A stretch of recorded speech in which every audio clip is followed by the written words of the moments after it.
was a rainy November evening when Jessica found herself stranded in a small, unfamiliar town.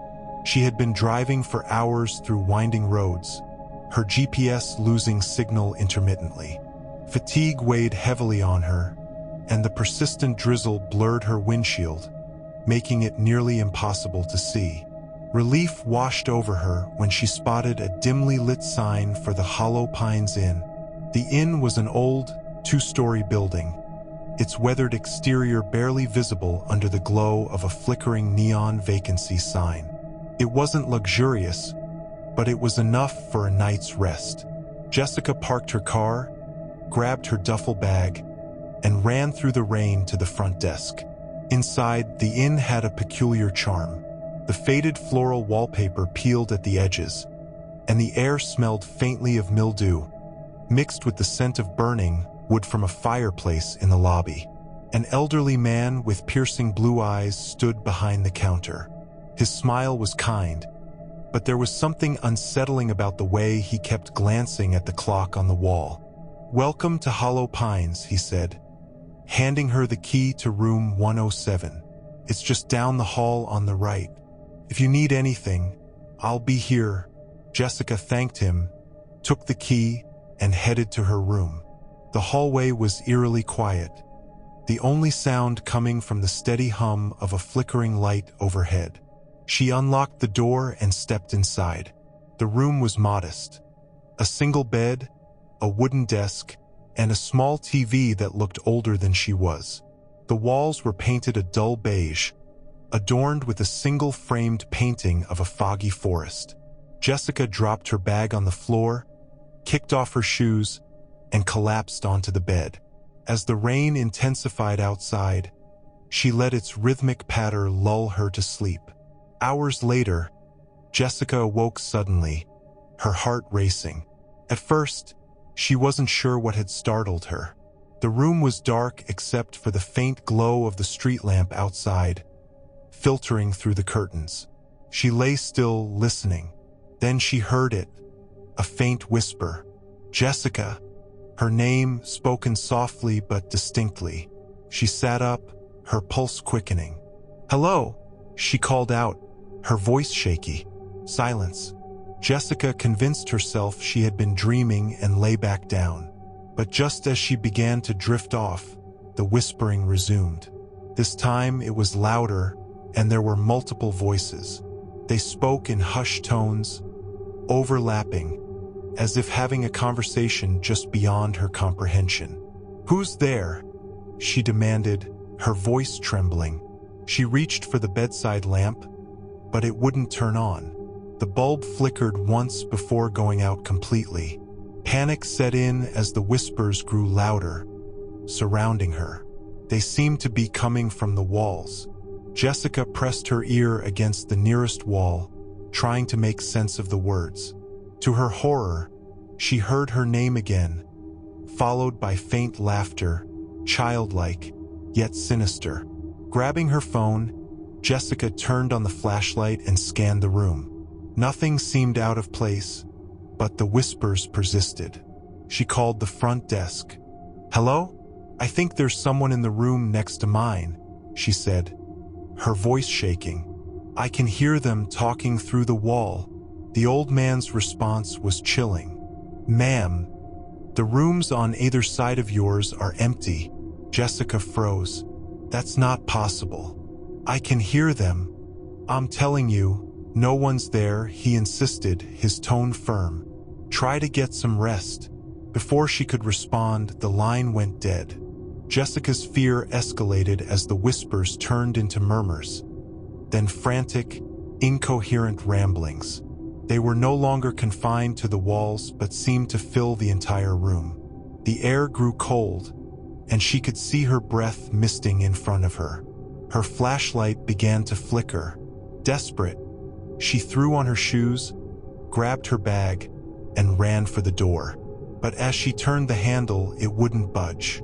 "No, no, no," she whispered, tears streaming down her face. She pounded on the door, screaming for help, but the hallway outside remained silent. Suddenly, the whispers stopped. The room was deathly quiet, the kind of silence that makes your ears ring. Jessica backed away from the door, her eyes darting around the room. Then she saw it, a shadowy figure standing in the corner, its features obscured but unmistakably human. "Who are you?" she demanded, her voice barely above a whisper. The figure didn't move. Instead, the whispers returned, louder than ever, seeming to come directly from the shadow. Jessica's flashlight gave one last flicker before going out completely, plunging the room into darkness. Screaming, she fumbled for her phone, using its dim light to guide her back to the door. This time, the handle turned, and she burst into the hallway. The old man at the front desk looked up in alarm as Jessica ran into the lobby, drenched in sweat and shaking. "There's something in my room," she cried. The man didn't ask questions. He grabbed a set of keys and led her to another room at the far end of the hall. "Stay here for the night," he said. Jessica didn't argue. She locked the door behind her and spent the rest of the night sitting on the bed, clutching her phone. The next morning, she checked out as soon as the sun rose.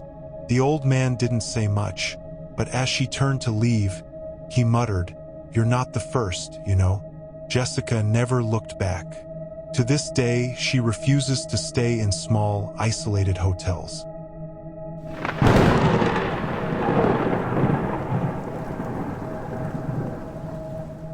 Michael and his two closest friends, Tyler and Rachel, were looking forward to their weekend getaway. After months of grueling work schedules, they'd finally carved out time to escape the city.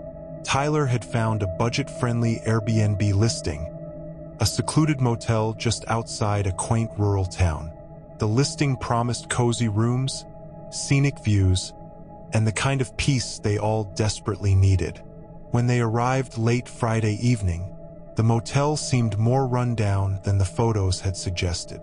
The building's faded paint and dimly lit parking lot made Rachel uneasy. "This place looks like it hasn't seen a guest in decades," she muttered. "Come on, it's part of the adventure," Michael joked, grabbing his bag. They entered the motel's small reception area, where a tired-looking man sat behind the desk. He handed them a key without much conversation. The key was old-fashioned, with an engraved tag that read room 13.5. 13.5? Is this a joke? Rachel asked, raising an eyebrow. The man shrugged. "It's a real room, just down the hall. You'll see." The trio laughed it off as they walked to the room, though Rachel's unease lingered. The hallway was poorly lit, and the air smelled stale. When they reached room 13.5, the door was slightly ajar, revealing a dimly lit interior. Inside, the room was unlike any motel room they'd ever seen. The carpet was dark and damp in spots, the wallpaper peeling to reveal a strange gray surface underneath. A single ancient lamp provided a weak, yellowish glow. There was no TV, no phone, and no decorations except for a crooked mirror hanging on one wall. "What kind of room is this?" Tyler asked, kicking at a dark stain on the carpet. "It's cheap," Michael replied, setting his bag on the bed. "And we're only here for 2 nights. Let's make the best of it." Despite its creepy appearance, they decided to stay. Exhausted from the drive, they unpacked quickly and settled in. That night, things took a sinister turn. Michael woke up around 2 a.m. to the sound of faint scratching. At first, he thought it was Tyler tossing and turning, but when he glanced over, he saw Tyler sleeping soundly on the other bed. Rachel was curled up in the armchair near the window. The scratching continued, coming from the corner of the room where the dark stain on the carpet seemed to ripple faintly in the dim light. Michael rubbed his eyes, convinced he was imagining things. "Hey," he whispered, nudging Tyler awake. "Do you hear that?" Tyler groaned and sat up, listening. The scratching grew louder, now accompanied by a faint, wet squelching sound. Rachel stirred, her eyes widening as she too noticed the noise. "What is that?" she whispered, her voice trembling. The three of them turned their flashlights on, pointing them toward the stain. To their horror, the dark patch seemed to be expanding, pulsating as if alive. Suddenly, a cold breeze swept through the room, though the windows were shut. The lamp flickered, casting eerie shadows across the walls. The stain began to ooze a black, tar-like substance, and the scratching noise turned into a low, guttural growl. "We need to get out of here," Rachel said, her voice cracking. They scrambled to the door, but it wouldn't open. Tyler yanked at the handle with all his strength, but it was as if the door was sealed shut. The growling grew louder, and the shadows in the room seemed to move on their own, closing in around them. "What the hell is going on?" Michael shouted, panic rising in his chest. Rachel screamed as the mirror on the wall cracked, its shards falling to the floor in slow motion. The reflection in the broken pieces showed not the three friends but distorted, shadowy figures with glowing eyes staring back at them. The floor beneath them began to vibrate, and the oozing stains spread rapidly, now covering half the room. A hissing voice echoed, low and guttural. "You shouldn't be here." Desperate, Michael grabbed the chair Rachel had been sitting on and smashed it against the window. The glass shattered, but instead of revealing the parking lot outside, the window seemed to open into an endless void of swirling darkness. "What is this place?" Tyler yelled, backing away from the window. Rachel pointed to the door, now slightly ajar. "Look, it's open." Without hesitation, they bolted for the door, stumbling into the hallway. The oppressive air of the room lifted immediately, replaced by the cold, stale air of the motel. They didn't stop running until they reached the lobby. The man at the front desk looked up from his newspaper, startled. "What's wrong?" he asked. "The room," Michael shouted, out of breath.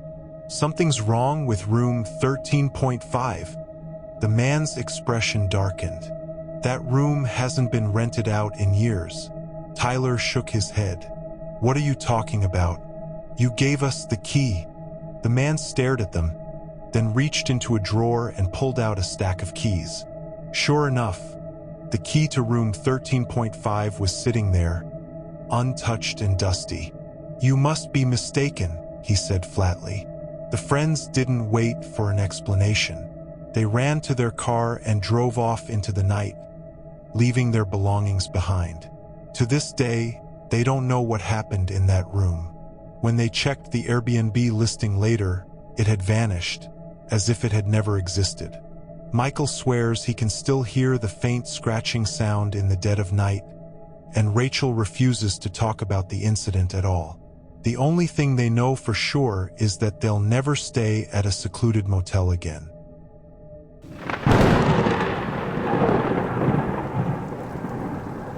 Sarah had worked as a receptionist at the Grand Mariner Hotel for 3 years. It was an upscale establishment with a long history, known for its elegant decor and its rooftop lounge that offered stunning views of the city skyline. The hotel's reputation attracted all sorts of guests, from wealthy businessmen to honeymooning couples. Despite the hotel's polished exterior, Sarah often heard rumors among the staff about strange occurrences on the 5th floor. Housekeepers whispered about lights turning on by themselves, cold spots in the hallways, and the occasional sighting of a shadowy figure. Sarah brushed off the stories as overactive imaginations, until the night she met the vanishing guest. It was a stormy evening in late October when the man walked into the lobby. The rain poured relentlessly outside, and thunder rumbled in the distance. The lobby was nearly empty, save for Sarah and the night security guard, who sat half asleep near the entrance. The man was tall and well-dressed, wearing a black coat and carrying a vintage leather suitcase. His pale complexion and sunken eyes gave him an air of exhaustion. He approached the desk with an unusual calmness, as if completely unaffected by the storm outside. "I need a room," he said, his voice low but firm. Sarah glanced at the reservation system. Most rooms were booked for the weekend, but there were a few vacancies. "We have one available on the 5th floor," she said, handing him a form to fill out. The man didn't reach for the form. Instead, he placed an old-fashioned room key on the counter. It was tarnished but bore the hotel's logo, with the number 505 etched into it. "I'll take 505, he said. Sarah frowned. "That room isn't available. It's not even in use right now." The man didn't respond. He simply slid the key closer to her. Confused but hesitant to argue, Sarah checked the system again. Oddly, room 505 appeared in the system as vacant, though she was certain it hadn't been listed earlier. She decided not to press the issue and handed him the modern key card for the room. "Will you need assistance with your luggage?" she asked. "No," he replied. "I'll manage." Without another word, the man headed for the elevator. The rest of the evening was uneventful. Sarah eventually forgot about the peculiar interaction, chalking it up to exhaustion from her long shift. Around midnight, a call came from the housekeeping office. "Sarah, did you assign anyone to room 505? asked Maria, one of the night cleaners. "Yes," Sarah replied, though the question made her uneasy. "A guest checked in earlier tonight." "Why?" Maria hesitated. "That room hasn't been cleaned in months. I didn't think it was in use." Before Sarah could respond, the line went dead. At 1 a.m., Sarah decided to check the CCTV feed for the 5th floor. She wasn't sure what she was looking for. Perhaps she just wanted reassurance that the guest was fine. The grainy black and white footage showed the man exiting the elevator and walking calmly toward room 505. He entered the room, leaving the door slightly ajar. Minutes later, the door swung shut on its own. First, nothing seemed unusual. Then Sarah noticed faint movement just outside the door, a shadow pacing back and forth, though the hallway was empty. Her unease deepened when she rewound the footage and noticed something she had missed earlier. The elevator didn't stop at the 5th floor when the man entered it. It bypassed the 5th floor entirely and went straight to the rooftop. Terrified, Sarah called the security guard, Daniel, and together they decided to check room 505 in person. Armed with a flashlight and a sense of dread, they took the elevator to the 5th floor. The hallway was eerily silent, the kind of silence that makes your ears ring. The air felt heavy, and the lights overhead flickered faintly. As they approached room 505, Sarah noticed the door was slightly open, just as it had been in the footage. "Hello," Sarah called out, her voice trembling. There was no response. Daniel pushed the door open cautiously. The room was empty. No suitcase, no guest, no signs that anyone had been there at all. The bed was still neatly made, and the air carried a faint musty smell, as if the room had been unused for years. "What the hell?" Daniel muttered, shining his flashlight around. On the desk, they found the vintage key the man had handed Sarah earlier. It was lying on top of a piece of faded paper. The paper appeared to be a guest registry from decades ago. Sarah's blood ran cold when she saw the man's name, written in elegant cursive handwriting. According to the registry, he had stayed in room 505 exactly 40 years ago, on the same date. Shaken, Sarah and Daniel returned to the lobby. She checked the CCTV footage again, but this time the man's figure wasn't there. The elevator doors opened and closed on the rooftop, but no one exited. The next day, Sarah asked the hotel manager about room 505. He confirmed that the room had been taken out of service years ago after a guest had died there under mysterious circumstances. The story went that the man had fallen, or perhaps jumped, from the rooftop, but no body was ever recovered. Sarah never saw the man again, but she sometimes found the tarnished key on the counter when she came in for her shift. Each time, she'd lock it away in the safe, only for it to reappear a few days later. To this day, room 505 remains unoccupied, but the staff often report hearing footsteps and the faint sound of a door creaking open in the dead of night.